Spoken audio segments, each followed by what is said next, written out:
From the Los Angeles airport, we were picked up by the son of our guarantor.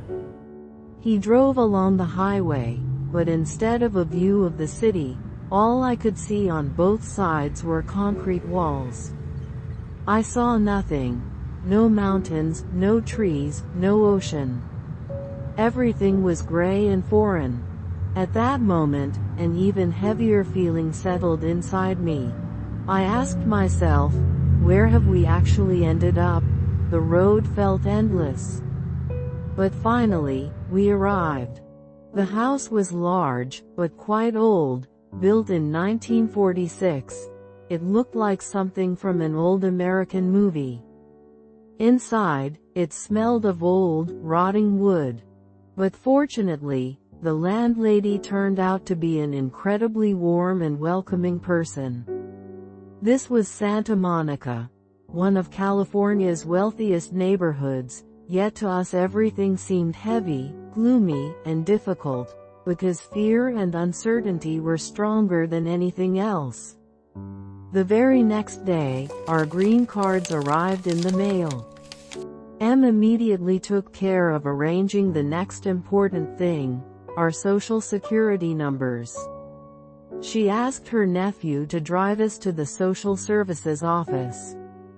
And me, I felt awful. Depression had completely taken over. I didn't even want to get out of bed, as if nothing had meaning anymore. My husband sensed this and tried to pull me out of that state, suggesting we take a walk around the neighborhood. We reached a nearby store. He bought strawberries, knowing how much I love them. We paid $5, the most expensive strawberries we had ever bought in our lives. But instead of cheering me up, that gesture sank me even deeper into sadness and helplessness. A few days later, our benefactor contacted a Bulgarian man who managed an apartment building. It turned out that to rent a place you needed a cosigner if you had no credit history to prove you could pay regularly. Em helped us with that too. We managed to rent a small one-bedroom apartment on the first floor. The rent was $860, plus the same amount for the deposit. She also found us free second-hand furniture, donated by people who supported immigrants. But life there was far from good. The apartment faced a large boulevard, noise, honking, and sirens around the clock. Inside, cockroaches crawled everywhere. Heavy smells drifted through the hallways from the neighboring apartments. The entire neighborhood was populated mostly by Mexicans, and everywhere you could hear only Spanish being spoken. A few days later, our building manager connected us with other Bulgarians who found a job for my husband. He started working part-time, 4 hours a day, as a general laborer at construction sites. For me, however, there was no work. I started attending school to improve my English.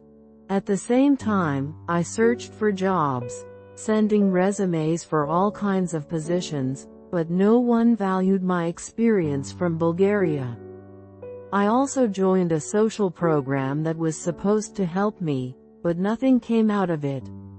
One day, our manager took us to a cafe where Bulgarians often gathered.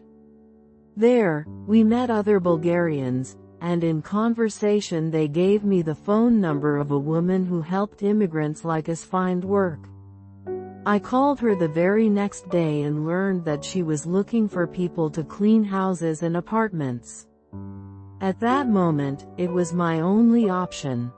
I also enrolled our daughter in kindergarten, another small but important step toward our new life. We bought a used car for $400, because in America, life without a car is impossible. From time to time, I cleaned houses for wealthy Armenian and American families, earning $80 to $100 a day. And so, little by little, the wheel began to turn. Our life started to move in some direction. This became our new daily reality, a struggle for survival, combined with a slow adaptation to a completely different world.